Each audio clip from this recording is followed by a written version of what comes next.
Hi everyone, Quilting with Harriet here. Today I'm going to start a series of free motion quilting. I'm going to try and keep it between 8 and 10 minutes if I can. They're going to be short snippets because I know our time is valuable and I'm going to give you plenty of time in between to practice what I'm showing you. Years ago, when I got my machine in 2004 and I started working at shows with Handy Quilter, I came across a teacher by the name of Pam Clark. And what she taught me was able to kickstart my journey into free motion quilting. Her method was a huge help. She published a book called Quilting Inside the Lines, and her name is Pam Clark with an E. And you can get these books, I think, on Amazon or eBay. They're no longer in print, but this was my Bible for learning how to free motion quilt customer quilts. So I'm going to get started today with the basics of block quilting. And I'm going to show you a couple of tools that I use in order to be successful. And what I like about this method is that I'm using registration lines. So I have a place to aim my needle when I'm going around the block. I'm able to aim for those lines, those corners, those middles, whatever, and it just makes me look really good. So I'm going to be using a stencil called an 8-line stencil. That's this here. And you can get these from Linda's Electric Quilters, or you can get them at full line stencils. And theirs look a little different. Theirs is the blue, and they have another little pattern that I'm going to work with in a couple of days. But this is the 8-line stencil, same as this one. It's just a different texture that it's delivered on. And or you can make your own. Hold on, I dropped it. With Oh, there's no label on here. With Golden Threads paper. Let me get the one with the label. Can also be found either at your local quilt shop. I would ask the shop to get it for you because there's a lot of people that do quilting on their domestic machines. This is called Golden Threads quilting paper. And the nice thing about this paper is that you can see through it. So draw yourself a pattern on a piece of computer paper. Just draw a square and then draw your lines, and that's your 8-line stencil in there. And you can see that the paper, you can see through it really well.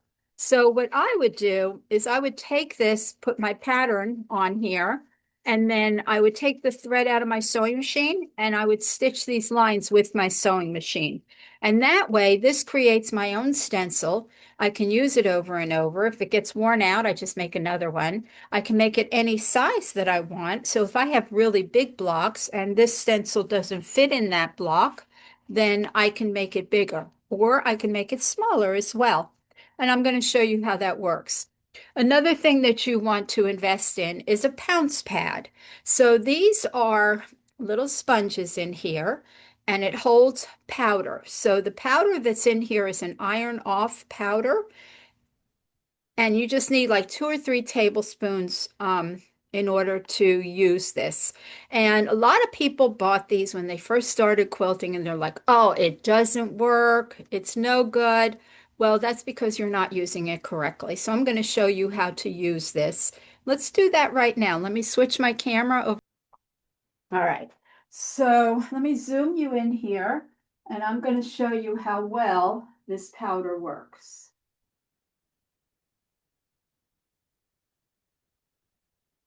So here I have my cloth loaded, and you can see that I've already pounced some of the patterns on there. So now I'm just going to take my stencil and I'm going to lay it down. There is a shiny side on one side and a rough side on the other. I want the rough side up. This is called pounce, quilt pounce. So you're going to pounce it, say, on your bar and get that powder right into that sponge. You can see some of that powder showing through. Because if you don't get the powder down here, it's sitting behind the sponge and there's nothing that's going to come out. So once you have that, your sponge primed, then you want to just swipe it nice and easy over your stencil, and voila, you've got it onto your quilt.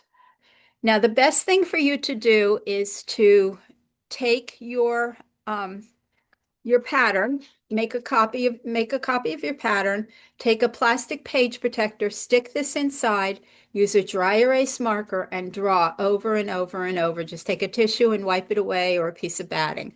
So that way you can practice and not have to waste paper. And once you get a design that you like, then you can just draw it on another piece of paper and save that as a reference. So here I have my 8-line stencil. And I'm a lefty, so I like to start in the beginning of at the top left corner of my block, but you can start bottom left, right, whatever you want to do. There's even some designs that'll start in the center.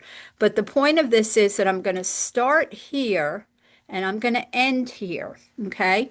As I'm drawing, my eye, if my start point is here, my eye is right here in the center. So I'm not watching my needle come down. I'm already looking at the center of my quilt, and I'm going to end up with my needle there. So we're going to use these lines as reference points, and then they're going to be able to be ironed away. So I'm going to start here in the corner, and I'm going to swing out with an arc, and I'm going to just graze that middle line. And then I'm going to come up and graze that middle line, and I'm going to come to the corner. And I'm going to graze that middle line to the center. My eye is in the center. My needle's in the center. My eye is at the corner. Back up on that line to the corner. Back down. Graze that line.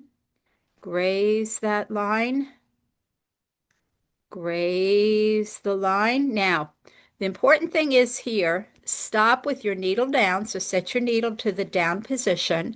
And you want to make sure that you filled in this block and this block and this block. Because if you close this block here, if you miss something, you're not going to be able to come back unless you break your thread, tie off, break your thread, start in the middle, and catch that block. So I see that I filled in everything. I'm going to graze that line, and I'm going to come back up to the corner. So let me do that one again. It's a little sloppy. Graze that line and whoops, and come. Oh man, it's hard to draw on a computer when you're standing up in front of it. And come back up to that corner. And now you can see I have 4 symmetrical leaves. I started at this point and I came to the middle, and I used this center line here as a reference point so that everything is the same size. Now, if I didn't use that center line, this is what my leaves would look like. Let's go back. Okay. So I'm not touching that center line this time.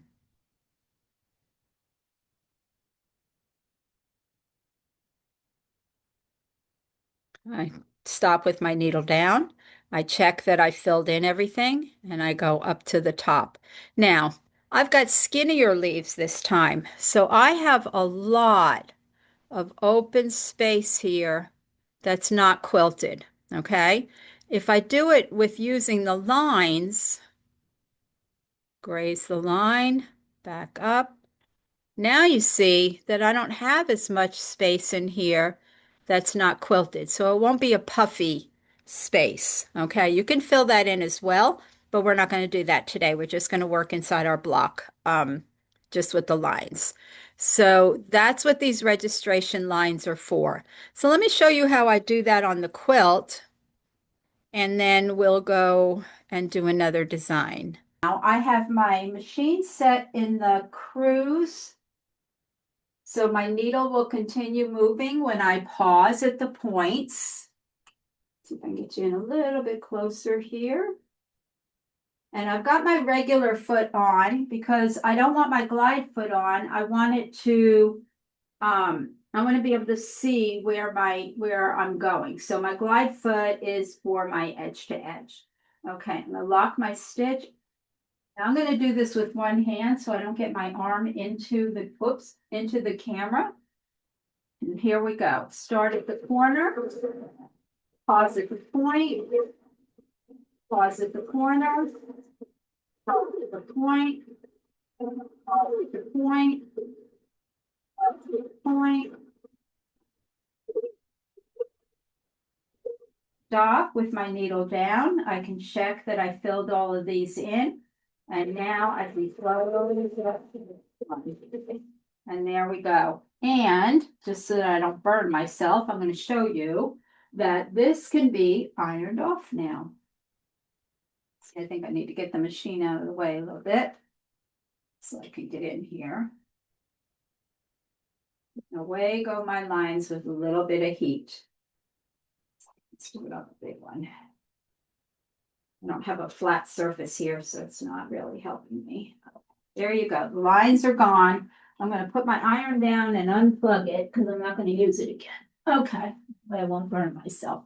So you can see that we've got everything is nice and symmetrical within that block. And I can go on to the next one. So let's do a little bit more drawing here. Now we'll do another block. Okay, so I'm going to start here at the corner and come down and up and down and around. All right, now I've got some open space in here, so I'm going to fill that up. I can either put a vein in there, keep it continuous, pause, go up, come straight through that middle, pause, and now I can close it up. So see how I filled in that space? If that was a 12-inch block, I'd have a lot of space in between those leaves. There wouldn't be, it would need to be quilted down. All right, so that's filling in the middle with that one. And now let's try another one. I'm going to come down, up. Now you could do this as you go. Let me get that a little bit fatter. You don't have to do the outsides first. Now I can fill in with an echo. Echo.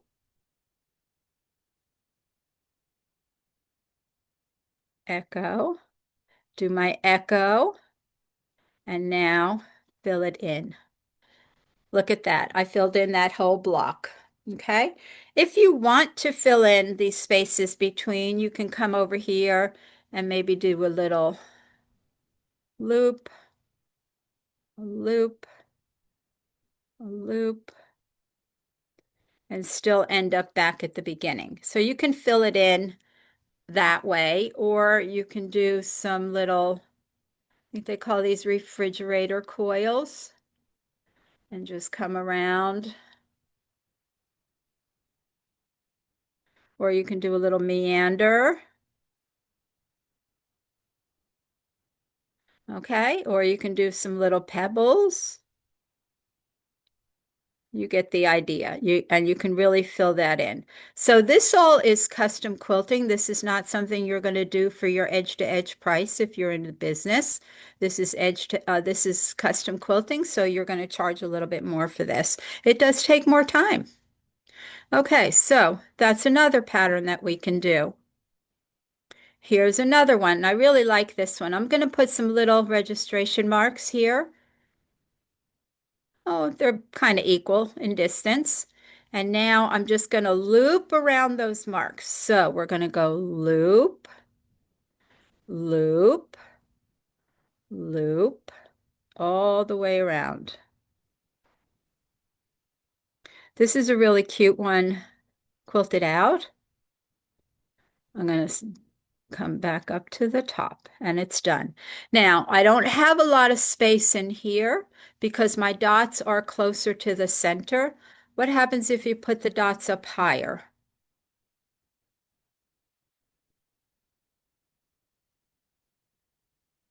If I put them up here, then I'm going to have a big poofy center. So I'm coming around. So I've got all those seams on my quilt. If this is a block, I have all those seams coming together, and now I have all this space left not quilted. So I need to put my dots down a little bit lower. All right, um, let's do two of these, and then I'll have one block left on my quilt. We're going to do our 4 leaves. So here we go.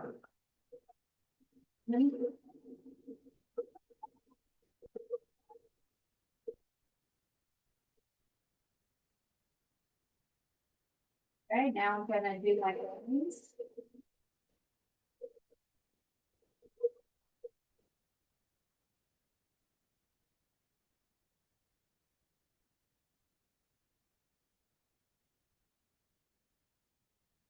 There you go. All right, maybe I'll put one more on here so that I can do another. I'll do that little loopy one for you. I have these squares because I don't have blocks on my quilt, so this little square is my block. And I just put my diagonal lines into the corners, and I can use any size block on here.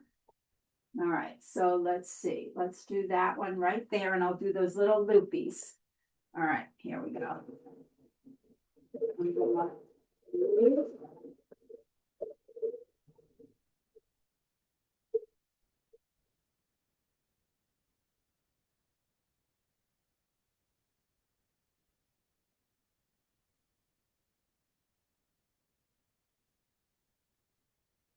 There you go. Did you notice how I stopped in the points? When I came to the points, I stopped and I let my needle take another stitch. And then I was able to get a nice crisp point where I wanted it. This time we're going to use every line on here. So we're going to start and we're going to do our 3 leaves like we've been doing. 1,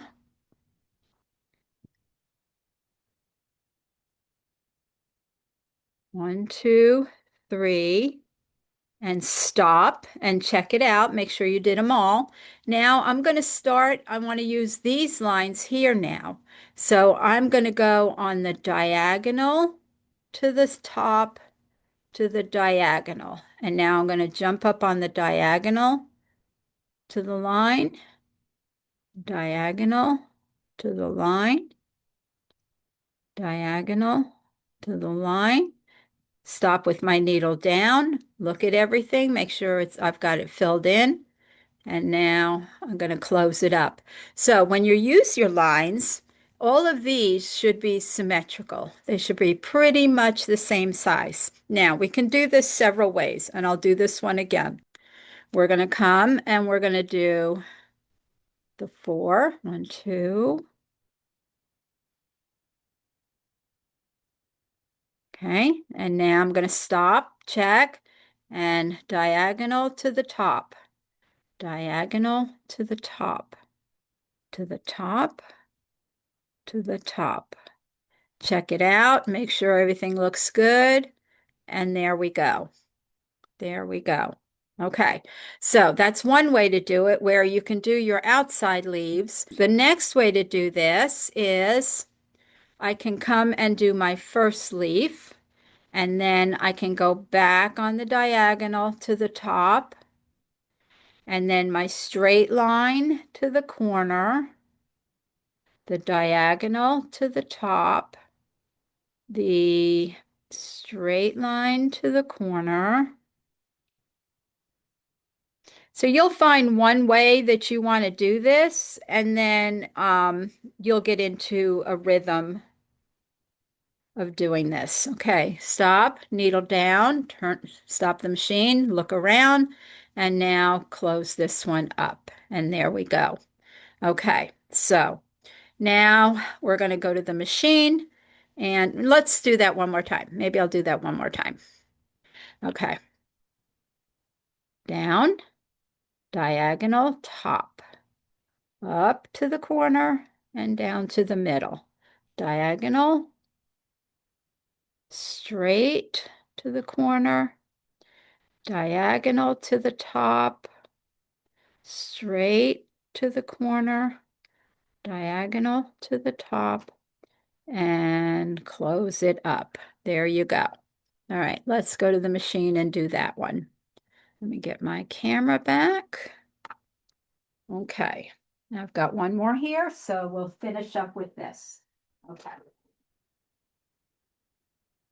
Start at the corner. I like to do complete.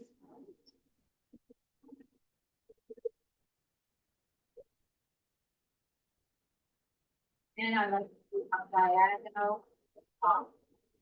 Diagonal.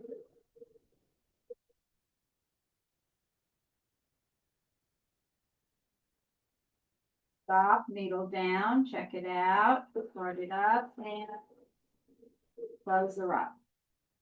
And I do much better with two hands, I promise you.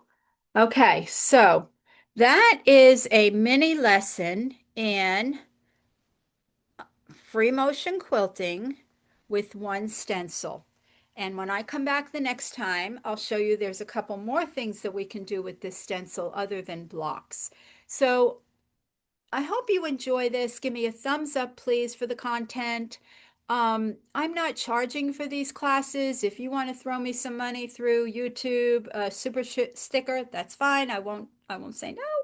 But I do enjoy just teaching and bringing things to you that if you're in a quilt desert and you don't have any option to take classes or you don't even know where to look for some techniques or whatever, this is how I was successful in free motion quilting when I first started. So one other thing, I think I'm gonna turn you, well, here you go. Let me show you this. Maybe I can show you on here. This isn't attached yet. Okay, this might be easier. Okay, so this little block here, you can see that I have my 8-line stencil. I have my, it's hard to do this, diagonal, diagonal, straight, and horizontal, vertical and horizontal. So I can just come right down with my machine and I can fill in these just like the stencil I just did, and I don't have to iron it away because these are my seam lines and I'm using my seam lines as my registration marks. So I hope this helped. I hope you enjoy this. Let me know in the comments. Remember to give me thumbs up. Let me know in the comments if you like this and I'll keep going with it. If you don't like it, I'm sorry. There might be some people that do, but I'm going to be using this stencil and there's a couple more. If you have a chance, look for Pam Clark on YouTube. I think she's got some old videos. She hasn't been on the circuit for a couple of years. It's been a while. But I think there are some videos still out there that she did. And this book, I did a Zoom class the other day, and I think my students might have bought them out, but you might be able to check on Amazon or on eBay. So there's patterns in there where she uses the stencil and it's a great resource. This was my Bible when I first started. It's when I did Saturday sampler quilts. All of my friends, we went to Saturday sampler at the local quilt shop. We did a block a month, which was like a different pattern every month. And then I went ahead and did 12 different patterns using that stencil. I just did, flowers or feathers or just leaves or filled in the leaves. And so it was a sampler of patterns as well. And custom quilting, they loved it. They loved it. So subscribe to the channel, give me a thumbs up, hit the notification button so you know when I drop another one. And I'll see you soon with some more patterns. Happy quilting.